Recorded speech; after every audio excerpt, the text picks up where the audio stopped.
பிஸ்மில்லாஹிர் ரஹ்மானிர் ரஹீம். 2025ஆம் ஆண்டு 2ஆம் மாதம், அதாவது பிப்ரவரி மாதம் 15ஆம் தேதி பிபிசியில் ஒரு முக்கியமான செய்தி வந்தது. இந்த செய்தி என்னவென்று சொன்னால், ஒரு சிறு துடுப்பொண்டை எடுத்துக்கொண்டு கடலிலே சென்ற ஒரு இளைஞனை ஒரு மீன் விழுங்கியதுதான் அந்த செய்தி. இந்த செய்தியை பார்ப்பதற்கு முன்னால் எந்த வகையான மீன் இவரை விழுங்கி இருக்கக்கூடும் என்பதை நாங்கள் முதலில் பார்க்க வேண்டும். உலகத்திலேயே மிகப்பெரிய ஒரு விலங்கினமாக அழைக்கப்படுவது ப்ளூ வேல் என்று அழைக்கக்கூடிய நீலத்திமிங்கிலம் தான். இந்த மீனினம் ஒரு முளையூட்டியாக காணப்படுகின்றது. முளையூட்டி என்று சொன்னால் குட்டி என்று பாலூட்டக்கூடிய ஒரு உயிரினம், அது ப்ளூ வேல் நீலத்திமிங்கிலமாக காணப்படுகின்றது.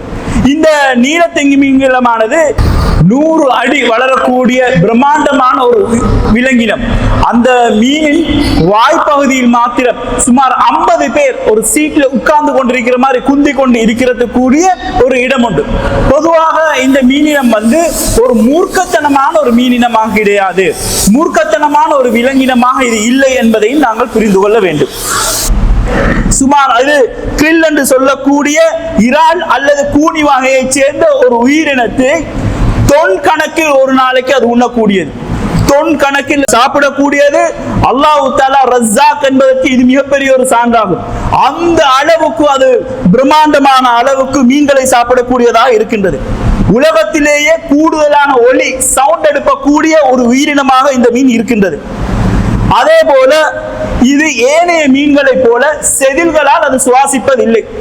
இதற்கு நுரையீரல் இருக்கின்றது. இந்த நுரையீரல் மூலமாக அது சுவாசிக்கின்றது. சுவாசத்தை எடுப்பதற்காக கடலுக்கு வெளியே அது தலையில் தூக்கி ஒரு தரம் அது சுவாசித்தது என்று சொன்னால் சுமார் 2 மணி நேரம் அது கடலுக்குள்ளுக்கு அப்படியே அது சுத்தி கொண்டு இருக்கும். 6000 அடி வரைக்கும் கடலுக்குள்ளுக்கே போகக்கூடியது. அதனுடைய காற்று வலியின் அளவு, ஆக்சிஜன் அதுக்கு உள்ளுக்கு ஒரு 90% காணப்படும் இந்த மீன் உள்ளுக்கு. ஆக இவ்வளவு பிரம்மாண்டமான ஒரு மீனினால் தான் ஒரு மனிதனை விழுங்க முடியும் என்பதை நாங்கள் புரிந்து கொள்ள வேண்டும். இப்பொழுது இந்த செய்திக்கு வருவோம். இந்த பிபிசியில வந்த செய்தி என்ன என்று சொன்னால், 2025ஆம் ஆண்டு வந்த செய்தி என்ன, கயாங்கிங் என்று சொல்லக்கூடிய ஒரு சிறு துடுப்பை எடுத்துக்கொண்டு அட்ரியன் சிமஸ்காஸ் என்று சொல்லக்கூடிய ஒரு 23 வயது இளைஞன் என்ன செய்கிறாரு, கடல்ல போறாரு. இவர் வெனிசுலா நாட்டை சேர்ந்தவர். அவர் சிலி நாட்டுக்கு போய் அங்க 7 வருடங்களாக தங்கி இருந்து குடிபெயர்ந்தவர். படகோனியா என்று சொல்லக்கூடிய கடற்கரையில தான் அவர் இருந்தார். இப்படி இவர் ஒரு துடுப்பை எடுத்துக்கொண்டு போகின்றார். இவருக்கு பின்னால் இவருடைய தந்தை டாலாஸ் என்று சொல்லக்கூடியவர், அவரும் ஒரு துடுப்பை எடுத்துக்கொண்டு போகின்றார்கள். 2 பேரும் போகும் பொழுது ஒரு திமிங்கிலம் என்ன செய்து இந்த அவரது மகனை, டாலாஸின் மகனை அப்படியே விழுங்கி விடுகின்றது. விழுங்கி ஒரு சில வினாடிகளுக்கு பின்னால் அது அப்படியே துப்பி விடுகின்றது. இவர் காப்பாற்றப்பட்ட செய்திகள் யூடியூபிலே நீங்கள் பார்க்கலாம். அதிகமாக பகிரப்பட்ட ஒரு வீடியோவாக அது காணப்படுகின்றது. அவர் வெளியே சொன்ன விஷயங்கள் தான் முக்கியமானது. என்னன்னு சொன்னா, அதுக்கு உள்ளுக்கு நான் போனதோட ஒரு வலுவழுப்பு தன்மையை நான் உணர்ந்து கொண்டேன். இதற்கு பிறகு என்னால் வெளியே வர முடியாது என்று நான் யோசித்தேன். என்ன ஒரு மீன் விழுங்கி இருக்க வேண்டும், இல்லாட்டி கடலின் அரக்கன் என்னை விழுங்கி இருக்க வேண்டும். எனக்கு பினோச்சியோஸை போல தப்ப முடியுமோ என்று யோசித்தேன். இந்த பினோச்சியோஸ் என்று சொல்லக்கூடியது என்னன்னு சொன்னா, ஒரு கற்பனை கதாபாத்திரம். சூப்பர்மேன், ஸ்பைடர்மேன், பேட்மேன் போல ஒரு கற்பனை கதாபாத்திரம். இந்த கற்பனை கதாபாத்திரத்தை போல என்னால் வெளியே தப்பிக்கொள்ள முடியுமா என்று சொல்லி அவரு யோசித்து தன்னை பார்த்தார். இந்த சம்பவம் நடந்ததா? இதே போல 2021ஆம் ஆண்டு ஜூன் மாதம் 12ஆம் தேதி லாப்சோட் வகை இறால்களை பிடிக்கக்கூடிய ஒரு மீனவன் என்ன செய்யறாரு, அவரு கடலுள்ளுக்கு பாய்ந்ததோட அவரை ஒரு மீன் விழுங்குகின்றது. இவரு வளமையாக இறால் வகையை பிடிக்க போனவர் கீழுக்கு இறங்கினதோடு அவரை அந்த மீன் விழுங்கினதோடு அவருடைய தலையை அங்காலே மிங்காலே அசைச்சு கொள்ள இல்லாம போச்சு. அவர் கொஞ்ச நேரம் மயக்கமுட்டு இருந்தாராம். பிறகு கண் விழித்து பார்க்கும் பொழுது அவர் ஒரு மீண்ட வயிற்றுக்குள்ள இருப்பதை அவர் உணர்ந்து கொண்டார். திருப்பி சில வினாடிகளிலேயே அவர் வெளியேற்றப்பட்டார். வெளியேற வந்தவர் ஹாஸ்பிட்டல்ல இருந்து அதுக்கான சிகிச்சைகளை செய்தார். அவர்களோட இருந்து வெளியே இருந்து அவர்களோட சகோதரர்களோடு இருந்து அவர் பேட்டி கொடுத்ததும் டிவிக்கு இதை ஒரு இன்டர்வியூவாகவே அவர் கொடுத்திருந்தார். இதே போல 2016ஆம் ஆண்டு லூயி மார்க்கிங்ஸ் என்று சொல்லக்கூடிய ஸ்பெயின் நாட்டை சேர்ந்த மீனவர். அவரது 56வது வயசுல அவர் கடல்ல பயணம் செய்து கொண்டிருக்கும் பொழுது ஒரு சூறாவளி இடியுடன் கூடிய மழை பெய்த நேரம் அவர் கடல்ல இருந்து அப்படியே வெளியே கீழே விழுந்துடுறாரு. தவறி விழுந்தவர் உயிரோட வரவே இல்லை. எத்தனை நாள்? 3 நாட்களுக்கு பின்னால் அவர் எடுபடுறாரு. அவரை பொறக்குறாங்க. எப்படி என்று சொன்னா ஒரு மீண்ட கழிவு உள்ள இருந்து அவரை பொறக்கி எடுக்கிறாங்க. அவரை அதுக்கு பிறகு காப்பாற்றி ஹாஸ்பிட்டல் எல்லாம் இருந்து வந்ததுக்கு பிறகு ஒரு பேட்டி ஒன்று அளிக்கிறார். என்ன பேட்டி? நான் ஒரு மீண்ட வயிற்றுக்குள்ளுக்கு போனதை நான் உணர்றேன். அது சமிபாடடையாத சாப்பாடுகள் இருக்கக்கூடிய இடத்துல நான் இருந்திருக்கணும் போல. ஏனென்று சொன்னா அந்த வயிற்றுக்குள்ளுக்கு அந்த மாதிரி துர்நாற்றம் வீசுகின்றது. ஒரு 3 நாளைக்கு குளிச்சாலும் அதுல நாத்தம் போகாது என்று சொல்லி அவர் சொல்லக்கூடிய செய்திகளை நாங்கள் பார்க்கின்றோம்.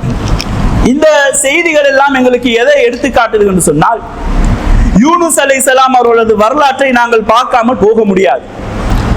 யூனுஸ் நபியுடைய செய்தியை நாங்கள் 2 வகையாக புரிந்து கொள்ள வேண்டும். முதலாவது, யூனுஸ் அலைஹிஸ்ஸலாம் அவருடைய செய்தி அல்லாஹ்வுடைய அற்புத முஅஜிசாத்தாக நாங்கள் பார்க்க வேண்டும். இது ஒரு மிராக்கிள், இது ஒரு அற்புதமாக நாங்கள் ஏற்றுக்கொள்ள வேண்டும். இல்லை, இதில் விஞ்ஞான ரீதியாக ஏதாவது கருத்துக்கள் இருக்கின்றதா, விஞ்ஞான ரீதியாக நாங்கள் இதை கொஞ்சம் தொட்டு பார்ப்போமே என்று சொன்னால் மேற்கூறிய சம்பவங்களுடன் ஒத்துப்போகக்கூடிய ஒரு செய்தியை நாங்கள் பார்க்கலாம். சூரா அஸ்-சாஃபாத்தில் அல்லாஹ் தஆலா யூனுஸ் அலைஹிஸ்ஸலாம் அவர்களுடைய சம்பவத்தை கூறுகின்றான். என்ன நடக்கின்றது? யூனுஸ் அலைஹிஸ்ஸலாம் அல்லாஹ்வின் தூதர்கள் ஒரு ஆளா இருக்கின்றார். இவர் அல்லாஹ்வுடன் கோபித்து கொண்டு போறதாக அல்லாஹ் தஆலா அல் குர்ஆனிலே சொல்லுகின்றான். வதன்னூனி இது தஹப முகாலிபன் ஃபதன்ன அல்லன் நக்திர அலைஹி ஃபனாதா ஃபில் லுலுமாத்தி அன் லா இலாஹ இல்லா அன்த சுப்ஹானக இன்னி குன்து மினல் ஸாலிமீன். மீனுடையவர் யூனுஸ் அலைஹிஸ்ஸலாம் அவர்கள் கோபித்துக் கொண்டு சென்றார். அவர் மீது நாம் சக்தி பெற மாட்டோம் என்று அவர் நினைத்தார். உன்னை தவிர வணக்கத்துக்குரியவன் வேறு யாரும் இல்லை, நீ தூயவன், நான் அநீதி இழைத்தோரில் ஆகிவிட்டேன் என்று இருளில் இருந்து அவர் அழைத்தார். அவரது பிரார்த்தனையை ஏற்றுக்கொண்டோம், கவலையிலிருந்து அவரை காப்பாற்றினோம், இவ்வாறே நம்பிக்கை கொண்டோரை காப்பாற்றுகின்றோம் என்று அல்லாஹ் தஆலா அல் குர்ஆனிலே சொல்லுகின்றார்.